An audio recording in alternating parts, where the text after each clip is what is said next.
दोस्तों, आज की कहानी है माँ अपने बेटे को अपनी कलेजी का टुकड़ा क्यों समझती है। कहानी पसंद आए तो वीडियो को लाइक और सब्सक्राइब जरूर करना। जब से कुमार साहब ने ऑफिस से 2 महीने की छुट्टी लेकर नैनीताल जाने का मन बनाया था, तब से ही विभा परेशान थी। उसने पति को टोका भी था, अजी पूरी जवानी तो हमने घर में ही काट दी, अब भला बुढ़ापे में कहाँ घूमने जाएंगे। अरे भाई, यह किस डॉक्टर ने कहा है कि जवानी में ही घूमना चाहिए, बुढ़ापे में नहीं। कुमार साहब ने तपाक से बोले। विभा के गिरते स्वास्थ्य को देखकर कुमार साहब बड़े चिंतित थे। उन्होंने कई डॉक्टरों को भी दिखाया था, सभी ने एक ही बात कही थी कि दवा के साथ साथ उन्हें अधिक से अधिक आराम की भी ज़रूरत है। काफ़ी सोच विचार के बाद कुमार साहब ने 2 महीने नैनीताल में रहने का प्रोग्राम बनाया था कि इस बहाने कुछ समय के लिए ही सही शहर के प्रदूषित वातावरण से मुक्ति मिलेगी और घर के झमेलों से दूर रहकर विभा को आराम भी मिलेगा। कुमार साहब का कोई लंबा चौड़ा परिवार न था, 2 बेटे थे, दोनों ही इंजीनियर बड़ी कंपनी में कार्यरत थे। विवाह के बाद दोनों ने अपने अलग अलग आशियाने बना लिए थे। शायद यह घर उन्हें छोटा लगने लगा था। वैसे भी एक गली के पुराने घर में रहना उनके स्तर के अनुकूल न था। जब से बेटे अलग हुए तब से ही विभा का स्वास्थ्य दिन पर दिन गिरता गया। विभा ने बच्चे को लेकर अनेक सुनहरे सपने बुन रखे थे, पर बच्चों के जीवन में शायद माँ का कोई स्थान ही न था। विभा इस सदमे को बर्दाश्त नहीं कर पा रही थी। बच्चों के व्यवहार ने विभा के सारे सपनों को चकनाचूर कर दिया था। महीने में 1-2 बार बच्चे उससे मिलने आते थे और कुछ देर बैठकर औपचारिक बातें कर के चले जाते थे। इसी तरह समय बीतता गया। बच्चों से मिलना जुलना अब पहले से भी कम हो गया। इसी बीच वह एक पोते व एक पोती को दादा दादी भी बन गए। दोनों बहुएं पढ़ी लिखी थी, उन्होंने भी अपने लिए नौकरी ढूंढ ली। अब पहली बार उन्हें अपनी भूल का एहसास हुआ कि उन्हें माँ बाबूजी से अलग घर बसाना चाहिए था। माँ घर में होती तो बच्चे को संभाल लेती। बड़ी बहू नंदिता तो एक दिन बेटे गौतम को लेकर सास के पास पहुँच भी गई। बहू पोते को देखकर विभा निहाल हो गई। अमित नहीं आया। उसने शिकायती लहजे में बहू से पूछा, क्या करूँ माँ जी, उन्हें तो दिन भर ऑफिस के काम से ही फुर्सत नहीं है। कितने दिन से कह रही थी कि माँ बाबूजी से मिलने की बड़ी इच्छा है, ऑफिस से जल्दी आ जाना, पर आ ही नहीं पाते। आखिर परेशान होकर मैं अकेली ही गौतम को लेकर आ गई। बहुत अच्छा किया, बहू गदगद स्वर में विभा बोली और गौतम को खिलाने लगी। माँ जी, आपको यह जानकर खुशी होगी कि मैंने नौकरी कर ली है। हाँ बेटी, बात तो खुशी की ही है। भला हर किसी को नौकरी थोड़ी ही मिलती है, जो नौकरी लायक होता है उसे ही नौकरी मिलती है। मेरी बहू इतनी काबिल है तभी तो उसे नौकरी मिली, विभा ने खुश होते हुए कहा। पर माँ जी, एक समस्या है, अब गौतम को तो आपको ही संभालना पड़ेगा। मैं चाहती हूँ कि आप और बाबूजी हमारे साथ रहें, इस घर को किराए पर दे दें। नहीं बेटी, यह तो संभव नहीं है। इस घर से मेरी बहुत सी यादें जुड़ी हैं। इस घर में मैं ब्याह कर आई थी, इसी घर में मेरी गोद भरी थी। इस घर के कोने कोने में मेरे अमित और विजय की किलकारियाँ गूंजती हैं। इसी घर में तुम और स्मिता आई और यह घर खुशियों से भर गया। अकेली होने पर यही यादें मेरा सहारा बनती है। इस घर को मैं नहीं छोड़ सकती। विभा ने साफ मना किया तो नंदिता बोली, ठीक है माँ जी, फिर मैं ऑफिस जाते समय गौतम को यहाँ छोड़ जाया करूँगी, घर लौटते समय ले जाया करूँगी, यह ठीक रहेगा। विभा ने अपनी सहमत देते हुए कहा। हालांकि उनका स्वास्थ्य ठीक नहीं था, पर वह अपने एकाकी जीवन से बहुत ऊब चुकी थी।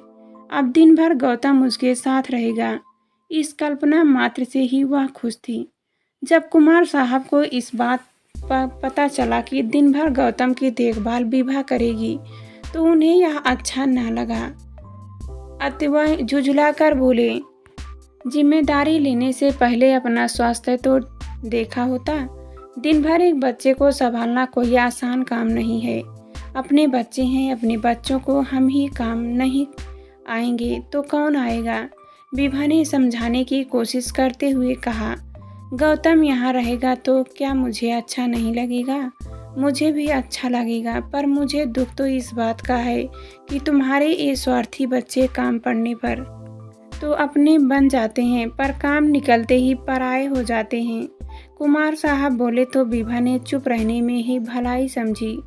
जैसे ही छोटी बहू स्मिता को पता चला कि गौतम दिन भर माँ जी के पास रहा करेगी, वैसे ही उसने भी अपनी बेटी ऋचा को यहाँ छोड़ने का निर्णय ले लिया। 2 दिन बाद से ही गौतम और ऋचा पूरा दिन अपनी दादी के पास बिताने लगे।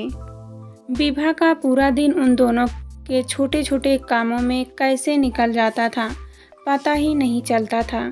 कुछ महीने हंसी खुशी बीत गए, पर जैसे जैसे वे बड़े हो गए रहे थे, विभा के लिए समस्याएं बढ़ती जा रही थी।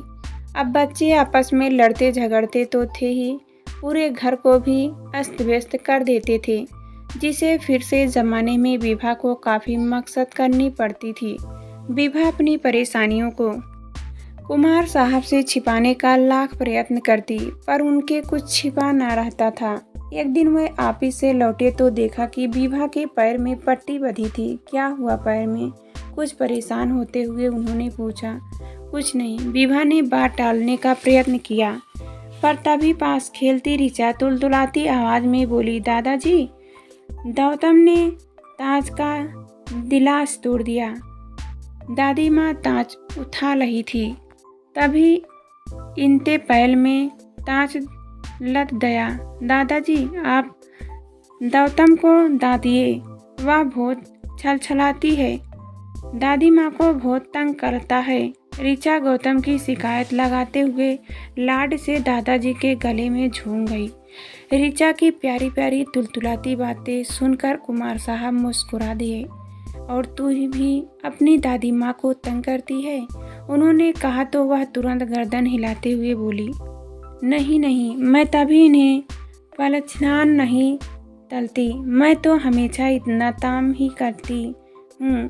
बोले ही पूछ लो दादी माँ छे। अभी कुमार साहब और विभा ऋचा की प्यारी प्यारी बातों का आनंद उठा ही रहे थे कि तभी गौतम के चिल्लाने की आवाज़ आई। अरे क्या हुआ? कहती हुई विभा दूसरे कमरे में भागी। गौतम वहाँ आंखों में आंसू भरे अपने पैरों को पकड़कर बैठा था। क्या हुआ बेटा? विभा ने उसे पुचकारते हुए पूछा। दादी माँ, मैं तो स्टूल पर चढ़कर अलमारी की सफाई कर रहा था, पर पता नहीं स्टूल कैसे खिसक गया और मैं गिर पड़ा। गौतम ने सफाई देते हुए कहा। पैर पकड़े क्यों बैठा है? क्या पैर में चोट लग गई? हाँ दादी माँ, पैर मुड़ गया। पैर को अपने जोर से पटकते हुए वह बोला। विभा ने गौतम को खड़ा करके चलाने का प्रयास किया, पर दर्द काफ़ी था, वह चल नहीं सका। लगता है गौतम के पैर में मोच आ गई है। विभा ने कुमार साहब को बताया तो वे उसे लेकर तुरंत डॉक्टर के पास पहुँचे।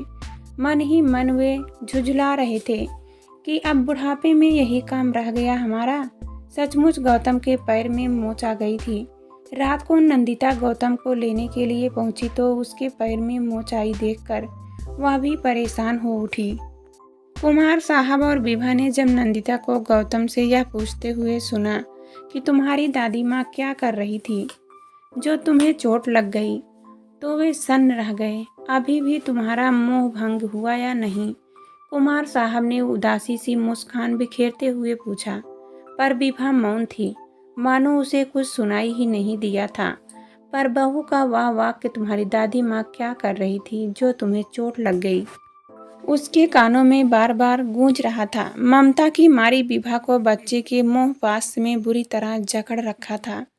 वह उससे निकलने का जितना प्रयास करती, उसकी जकड़न उतनी ही ज़्यादा बढ़ती जाती। स्थिति यहाँ तक पहुँची कि विभा ने बिस्तर ही पकड़ लिया। पिछले कई दिनों से विभा को बुखार था। कुमार साहब ने अमित को फ़ोन कर दिया। बेटा अमित, तुम्हारी माँ की तबीयत काफ़ी ख़राब है, आज तुम गौतम को यहाँ मत भेजना, वह संभाल नहीं सकेगी। विजय को भी कह देना कि वह भी ऋचा को न भेजे। पर बाबूजी ऐसे कैसे चलेगा? नंदिता की नई नई नौकरी है, उसे तो छुट्टी नहीं मिल सकती। मैं कोशिश करूँगा, यदि मुझे छुट्टी मिल गई तो अच्छा, आज मैं गौतम को रख लूँगा। विजय को भी मैं बता दूँगा। अगले दिन अमित और विजय के ड्राइवर आकर दोनों बच्चे को विभा के पास छोड़ गए।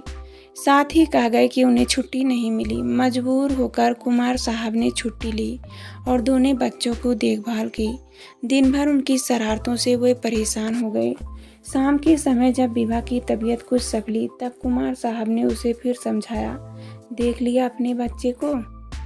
तुम उनके बच्चे पालने में दिन भर खटती रहती हो और तुम्हारी दोनों में से एक बहू भी यह न हुआ कि एक दिन की छुट्टी लेकर तुम्हारी देखभाल कर लेती। क्या करें, उनकी भी तो कोई मजबूरी होगी। कहा विभा ने करवट बदल ली। रात को दोनों बेटे बच्चे को लेने आए। जितनी देर वे वहां बैठे अपनी सफाई पेश करते रहे। माँ, नंदिता के ऑफिस में आज बाहर से कोई पार्टी आई हुई थी, इसलिए उसे छुट्टी नहीं मिली और मुझे भी जरूरी मीटिंग अटेंड करनी थी। अमित ने कहा तो विजय भी कैसे चुप रहता। बोला, माँ, स्मिता ने भी छुट्टी लेने की बहुत कोशिश की, पर उसके कॉलेज में आजकल परीक्षाएं चल रही हैं और मैं तो अभी शाम को ही दूर से लौटा हूँ। कुमार साहब यह अच्छी तरह समझ गए थे कि यह रहकर विभा को आराम नहीं मिलेगा। उसके स्वार्थी बेटे और बहुएं उसकी ममता का नाजायज फायदा उठाते रहेंगे, इसलिए उन्होंने कुछ समय के लिए घर से बाहर जाने की सोची थी। विभा सोच रही थी कि यदि वे नैनीताल चले जाएंगे तो गौतम और ऋचा की देखभाल कौन करेगा। उसने अपने मन की बात कुमार साहब से कही तो वह भड़क उठे। अरे, जिनके अपने शहर में नहीं रहते उनके बच्चे क्या नहीं पलते? तुम्हारे बेटे बहू इतना कमाते हैं, क्या बच्चों के लिए नौकर नहीं रख सकते? क्या इस शहर में शिशु गृहों की कमी है? तुमने उनके बच्चों की जिम्मेदारी ले रखी है क्या? अपने आप संभालने दो अपने बच्चे को।